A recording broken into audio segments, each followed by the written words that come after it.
Bonjour les Itata et soyez les bienvenus dans votre rendez-vous avec l'actualité. Écoutez ça, en cette fin de novembre 2023, le Petit Futé nous offre un très beau cadeau culturel. Et ce cadeau, quel est-il? Eh bien, c'est une version spéciale qui s'intéresse au patrimoine immatériel de la Martinique. Qu'est-ce qu'on entend par ce terme? Quels sont les différents articles rédigés et surtout les illustrations qui ont permis de rendre en compte la richesse de notre patrimoine? Eh bien, pour en discuter aujourd'hui, j'ai le plaisir de recevoir Isabelle Drezen. Bonjour Isabelle. Bonjour. Bienvenue sur le plateau de Zitata. Merci beaucoup. Alors, comment appelle-t-on le patrimoine immatériel? Qu'est-ce que ça désigne? Qu'est-ce qu'il y a derrière ce terme? Parce que souvent, on l'entend avec le tourisme, mais on ne sait pas vraiment quels sont les termes que ça cache. En fait, le patrimoine culturel immatériel, c'est l'ensemble de tout ce qui est savoir-faire, rituels, croyances, utilisés tous les jours par le peuple, enfin par les Martiniquais. Et tout ça, en fait, constitue un petit peu l'identité collective culturelle. Donc, ça peut être de la danse, ça peut être des rituels religieux, ça peut être l'artisanat. Enfin, il y a tout un tas de choses qui représentent en fait cette identité collective martiniquaise. Alors, vous parlez d'identité collective, c'est ce qui lie aussi les personnes qui habitent en Martinique. Tout à fait, c'est ça, parce que le patrimoine culturel immatériel en fait se transmet en fait de génération en génération, souvent oralement. Il n'y a pas d'écrit, d'où l'intérêt également de cet ouvrage. Et c'est une multitude, en fait, c'est une grande mixité. Comment aujourd'hui le peuple martiniquais, de quoi il est fait? C'est des provenances au fil des ans, au fil des siècles, avec un peu d'Amérindiens, un peu d'Africains, un peu d'Européens, un peu d'Hindous. Et c'est tout cette grande marmite en fait qui représente le patrimoine culturel immatériel. Ah, le Petit Futé est vraiment connu pour s'intéresser à toutes les cultures, tous les paysages, toutes les destinations. Pourquoi avez-vous décidé de faire ce livre pour la Martinique? Alors, le Petit Futé, avant tout, les gens connaissent le Petit Futé comme un guide touristique. On fait des guides, on doit avoir 800 guides à peu près dans le monde qu'on sort par an. Tous les pays à peu près de référencés sur la planète sont faits par le Petit Futé. Et le Petit Futé, ça les gens le savent moins, on fait également des guides thématiques. On fait des guides sur les vins, on fait des guides sur les routes touristiques, la route de la soie, la route Compostelle, etc. Et moi, je navigue entre la Martinique et la métropole depuis de nombreuses années. Je m'occupe du Petit Futé Martinique touristique et j'ai été amenée en fait à rencontrer la DAC, notamment les affaires culturelles de la Martinique, et on a commencé à concevoir en fait des guides pour mettre en lumière des choses endémiques de la Martinique. Alors il y a eu les jardins, on a fait un guide sur Saint-Pierre, etc.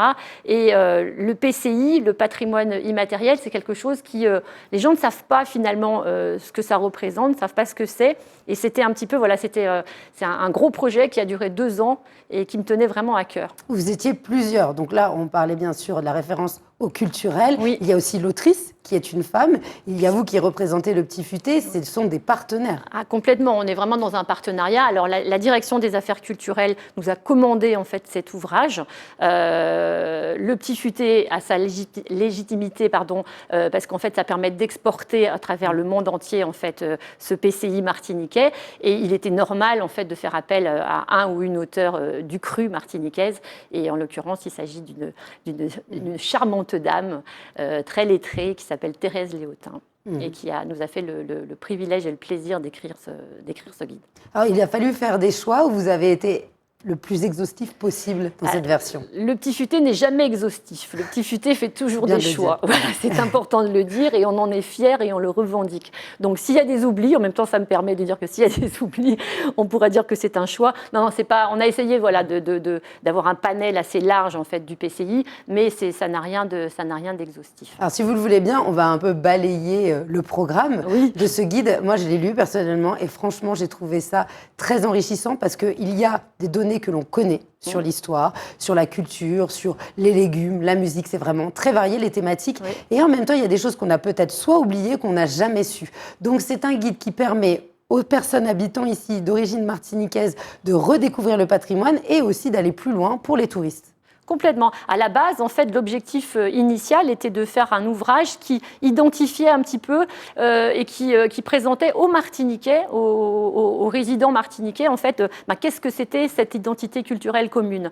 Et puis, on s'est vite rendu compte que les sujets étaient fort intéressants et que finalement, cette identité-là, il faut la véhiculer à l'extérieur. Et l'extérieur, c'est qui ? Ce sont les touristes qui viennent. Il faut que ce soit aussi un atout. Il faut que les touristes viennent en Martinique, non pas pour aller faire bronzette sur une plage à Sainte-Anne uniquement, ça peut l'être, mais il y a tellement de richesses que c'est bien de les partager. Autant on se les partage en fait de génération en famille, de génération en génération, mais l'idéal c'est d'ouvrir en fait ses portes, son cœur et de faire partager ça avec des gens qui viennent de l'extérieur, qu'ils soient touristes ou autres d'ailleurs. Mais dès l'introduction, c'est bien noté qu'on veut sortir de l'image d'Épinal de la Martinique, qu'on veut la sentir, on veut la goûter. Je vous disais avant cette émission qu'on apprend dans le domaine du ventre, on apprend dans le domaine intellectuel et des gens, puisqu'on peut aussi parler de sport. Oui. Je donne comme exemple l'aïeul, mais il n'y a pas que ça. Non, tout à fait. Et moi, comme je vous le disais aussi, je navigue entre l'Europe, la métropole et la Martinique depuis pratiquement 30 ans maintenant. Mon fils est né ici il y a 25 ans, ouais, ça fait à peu près ça. Et j'ai appris des choses. Je pensais un petit peu pompeusement peut-être connaître un petit peu les grandes lignes et toute la culture martiniquaise, mais j'ai appris plein de choses. Et au cours de l'élaboration de cet ouvrage, je me rappelle, parfois j'étais en métropole et Thérèse Léotin m'appelait et elle me faisait la narration. Elle me disait « Isabelle, vous êtes en voiture, vous avez le Bluetooth, je vais vous raconter l'histoire du fer de lance, etc. » Donc elle me racontait en fait pendant une petite vingtaine de minutes en fait le contenu qu'elle allait décliner dans le guide. Donc j'ai appris plein de choses et j'espère vivement que la plupart des Martiniquais, quand ils vont avoir cet ouvrage en main, qu'ils apprennent quelques petites choses en plus de leur culture actuelle. L'immersion dans ce livre, elle commence de la manière suivante. Il y a un retour sur l'histoire de la Martinique, les peuplements. Là, on est étonné de voir à quel point, même la langue créole est récente et notre population aussi. On revient sur les Indiens, les différentes typologies et puis les guerres qui ont été menées. Puis on glisse vers le créole, l'utilisation, les techniques, la reconnaissance. Puis ensuite vers les métiers, loisirs, sport, gastronomie. Est-ce que vous pouvez nous donner quelques exemples ? Alors, quelques exemples. Je vais reprendre le sommaire de ce guide pour ne rien oublier. Alors, évidemment, on part du créole, parce qu'il est important aussi, Thérèse Léotin, notre auteure, en fait, s'est fait connaître, elle a écrit plein d'ouvrages en français, mais elle s'est fait connaître surtout parce qu'elle a traduit des romans connus écrits en français en créole. Et elle fait partie de l'Académie créole Martinique. Et elle a lancé la dictée. Et elle a lancé la dictée, et c'est un peu grâce à cette académie, en fait, que le créole se revendique être une langue, et justement qu'il faut écrire, qu'il faut savoir écrire avec des règles, comme toute langue écrite. Et donc ça, c'est vraiment, on est parti de ce point-là, et elle l'a décliné admirablement bien à travers ce chapitre. Après, on parle de tout ce qui est créole dans l'édition, etc., pour arriver au conte. En Martinique, le conte est quelque chose d'encore important, mais il se perd malheureusement. Donc on a essayé de présenter ça et de donner envie aux lecteurs de participer à des soirées avec des conteurs. Et justement, lorsque vous donnez envie, là je prends l'exemple du conte et vous le faites sur les autres domaines, vous donnez des bonnes adresses. On reste dans le Petit Futé. On reste dans le Petit Futé avec quelques petites adresses à la fin qui sont glissées à la fin, tout à fait. Ensuite, après le conte, on parle de tout ce qui est croyances religieuses, alors qui sont évidemment un peu mieux connues. Les rites autour de la Toussaint, le culte des morts, etc. Après, on parle de Noël. Alors, on est en pleine période, on commence là les chanter Noël actuellement. Mais c'est vrai que c'est génial. J'ai fait des publications, moi, il n'y a pas longtemps, sur des réseaux sociaux pour des partenaires, avec le petit bouquin vert pistache, là. Et ça, c'est quelque chose. Je me rappelle, il y a quelques années, on avait fait un chanter Noël. J'avais organisé un voyage de presse avec des journalistes qui étaient venus en Martinique. Et on avait organisé un grand chanter Noël. C'était un peu pour leur montrer la culture hors des sentiers, de ce qu'on peut montrer à un journaliste quand il arrive ici avec les images quotidien de nos habitants. Voilà, tout à fait. Donc il y a tout ce qui est chanter Noël, la gastronomie, toutes les pratiques, les cantiques, etc. pour arriver au jour de l'an avec tous les rituels. Et alors là, sans rentrer dans les détails, mais il y a plein de rituels dont j'ignorais complètement l'existence avec des boissons en fait pour se nettoyer. Il faut nettoyer sa maison. Enfin, il y a tout un tas de choses.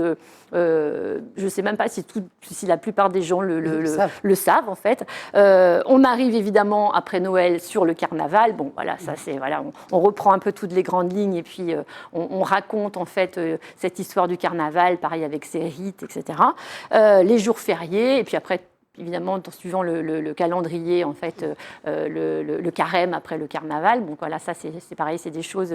C'est comment s'organise la société? Comment s'organise finalement autour la société? Et ça existe depuis des centaines d'années. Et il y a pas mal de provenance, je le disais tout à l'heure en préambule, que le patrimoine culturel, c'est la mixité avec plein d'apports de différentes cultures. Et on le voit à travers la langue, puisque voilà. vous revenez sur les mots qui sont empruntés, soit d'origine africaine, soit amérindienne, ou alors inventés par le créole. Et puis cette évolution avec la distinction avec la langue française et l'ancien français aussi. Complètement. Alors après, donc, on a parlé également des danses qui reviennent, toutes les danses connues, la mazurka, le bélé.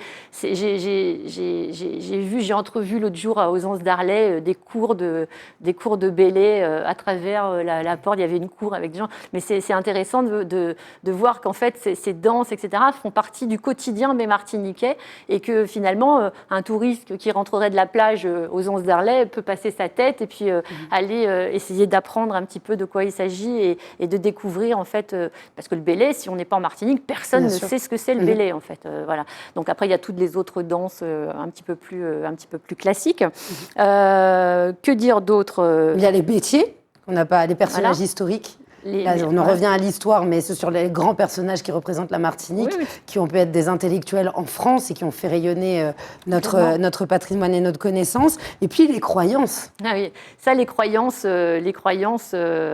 c'est quelque chose. Le Dorlis, je connaissais absolument pas cette croyance, par exemple.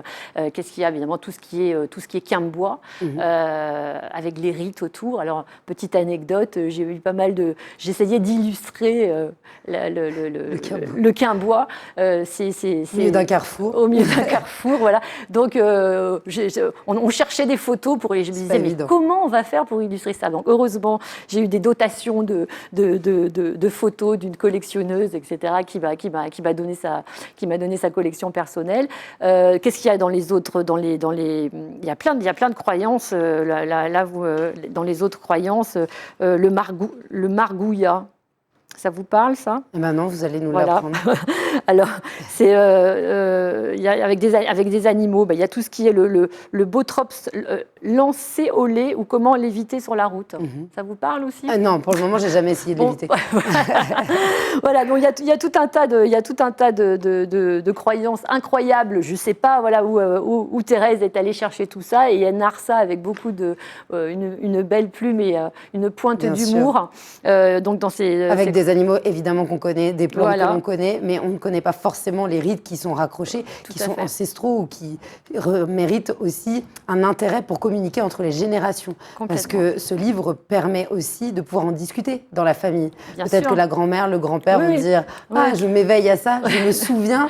Et les petits-enfants ne connaissent pas forcément. Voilà. Donc c'est vraiment l'objectif du livre. Après, on a des choses un petit peu plus, qui peuvent être plus polémiques. Ça a été le combat de coq, les combats de mangoustes. C'est des choses qui sont... Mais ça existe. Voilà, ça existe. On a eu un parti pris d'en parler, même si c'est quelque chose qui, par exemple, est interdit aujourd'hui. On en a parlé de façon objective, factuelle, ça existe. Et il y a encore des pits en Martinique où les gens prennent plaisir à pratiquer. Alors, je rebondis sur les photos que vous avez utilisées, parce qu'il y a du texte, il y a des références, il y a forcément des illustrations et des très belles photos sur une page ou des petits encarts.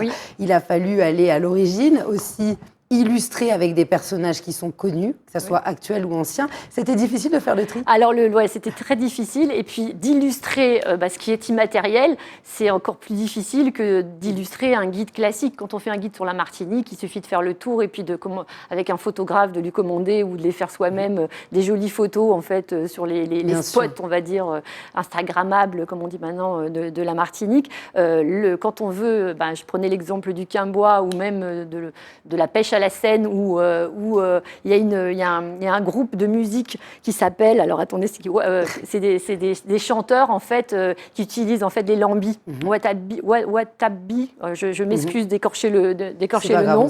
Et en fait j'ai contacté, je cherchais absolument une illustration, j'ai trouvé sur Facebook le contact de l'association, j'ai appelé le président que je remercie d'ailleurs, qui a été très aimable et qui nous a envoyé une photo en fait du disque qui a été fait il y a quelques années par ces chanteurs. chanteur qui souffle en fait dans le lambi. Donc c'est des choses qui sont assez pointues, qui sont compliquées à trouver, et ça a vraiment été un travail de recherche, également aux archives départementales qui m'ont gentiment ouvert leurs portes l'année dernière, où j'ai passé quelques heures à regarder en fait tout ce qui pouvait être sujet pour illustrer des propos de ce guide. Alors c'est un guide qui se veut le plus proche possible de la culture et vraiment rendre compte de ce qui s'y passe ou de ce qui s'est passé.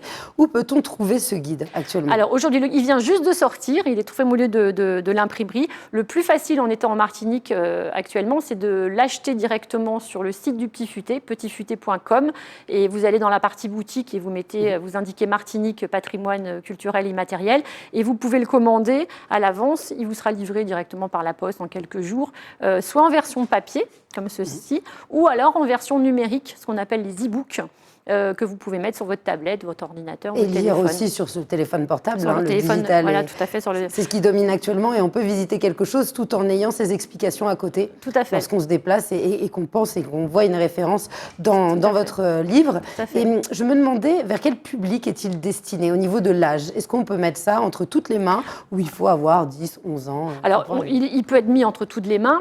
Pour les plus petits, on a déjà fait un guide qui s'appelait « C'est mon patrimoine » tout à fait. que vous aviez présenté par Jean-Élie. Il n'y a rien à cacher, enfin, il n'y a pas de choses qui ne doivent pas être lues par des enfants. Après, c'est au niveau de la compréhension, même si on a voulu être un peu pédagogique dans le style, il s'avère que Thérèse a quand même une belle plume et je ne suis pas certaine qu'un enfant de 8-10 ans comprenne le contenu de toute la partie, de tous les enjeux. Ça, vous avez voulu démocratiser la connaissance, mais sans trop vulgariser. Voilà. Et on sent bien qu'il y a un niveau au niveau de l'écriture et puis surtout un apport de connaissances qui est assez poussé. Oui, tout à fait. Donc il peut être lu par tout le monde, mais voilà, il est quand même, le public visé est quand même adulte, parce qu'il faut une certaine connaissance pour pouvoir le déchiffrer et puis pouvoir comprendre ce qu'il y a derrière, en fait. Eh bien, je vous remercie beaucoup. On arrive à la fin de notre entretien. Eh bien, merci pour cette invitation. Ravis de vous recevoir. Et puis, on va se régaler à découvrir ce Petit Futé. En plus, on est à quelques semaines des fêtes de Noël.